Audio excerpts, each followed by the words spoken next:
দুদিনের রাশিয়া সফরে প্রধানমন্ত্রী নরেন্দ্র মোদী মস্কো পৌঁছতে রাজকীয়ভাবে অভ্যর্থনা পেলেন তিনি। রাশিয়ার প্রেসিডেন্টের বাসভবনে একান্ত নৈশভোজে প্রধানমন্ত্রী নরেন্দ্র মোদী প্রবাসী ভারতীয়দের সঙ্গে বৈঠক সেরে রুশ প্রেসিডেন্ট পুতিনের বাসভবনে পৌঁছে যান তিনি। দেখা হওয়া মাত্রই দুজন দুজনকে জড়িয়ে ধরেন, হাসি মুখে করমর্দন করেই চলে যান নৈশভোজে।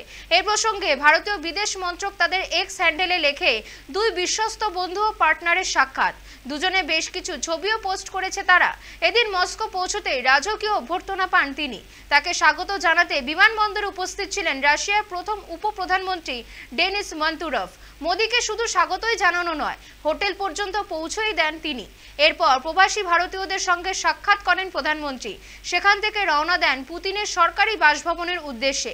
রাশিয়া ইউক্রেনের যুদ্ধের মাঝে মোদীর মস্কো সফর নিঃসন্দেহে কূটনৈতিক অত্যন্ত তাৎপর্যপূর্ণ। এই সফরের দিকে তাকিয়ে পশ্চিমী দুনিয়া নজর রাখছে আমেরিকা ও চীনও।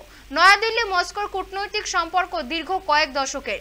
এনজি আমলে নয়াদিল্লির আমেরিকা ঘনিষ্ঠতা বৃদ্ধি পাওয়ায় ভারত রাশিয়া সম্পর্ক নিয়ে প্রশ্ন উঠেছিল, কিন্তু যুদ্ধের আবহে সেই সম্পর্ক আরও মজবুত হয়েছে। আমেরিকা ইউরোপের রক্তচক্ষু উপেক্ষা করে মস্কো থেকে জ্বালানি কিনেছে ভারত। আমদানি হয়েছে সমরাস্ত্রও। তবে শুধু ভারত নয়, চীন রাশিয়াও আরও কাছাকাছি এসছে। তবে ওয়াকিবহল মহলের দাবি, চীনের তরফে সম্পর্কে কিছুটা শিথিলতা এসেছে। পশ্চিমী দুনিয়ার মন পেতে রাশিয়ার সঙ্গে ধরি মাছ না ছুঁই পানির সম্পর্ক রাখার চেষ্টা করছিল তারা। এই পরিস্থিতিতে মোদীর রাশিয়া সফর বেশ তাৎপর্যপূর্ণ।